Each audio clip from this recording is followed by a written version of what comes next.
নমস্কার, আমি চিন্ময় স্যার। তো অঙ্কটা দেখে নেবো আমরা। ফার্স্টে বলছে √27 প্লাস √18 এর মান √3 প্লাস √2 এর চেয়ে কত বেশি। চারটে অপশন দেওয়া আছে, খুবই ইজি অঙ্ক। চলো আমরা স্টার্ট করি। ফার্স্ট আমরা কি করব, এইটাকে নিয়ে আসবো, এখানটায় নিয়ে আসলাম √27 প্লাস √18 এর মানে কি? এর মানে হচ্ছে রুটের মধ্যে 3 ইন্টু 3 ইন্টু 3 প্লাস রুটের মাঝে 3 ইন্টু 3 ইন্টু 2। দেখো গুণ করে এটাই আসছে, 3 3 9, 3 9 27, 3 3 9 9 2 18। তাহলে এই দুটো তিনের জন্য একটা 3 বাইরে চলে আসলো, আর ভিতরে √3 থেকে গেল।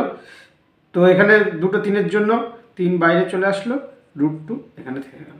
এবার বলেছে যে এই সংখ্যাটা √3 প্লাস √2 এর থেকে কত বেশি। তার মানে এটা থেকে √3 প্লাস √2 মাইনাস করে দেবো, তাই তো? তাহলে চলো মাইনাস করি। √3 √3 প্লাস 3√2 মাইনাস কত? √3 প্লাস √2 ব্র্যাকেটের মধ্যে থাকবে। এবার ব্র্যাকেট ভেঙে গেলে এবারে কী হবে? √3 প্লাস 3√2 মাইনাস √3। এই মাইনাসের জন্য এই প্লাসটা মাইনাস হয়ে যাবে √2।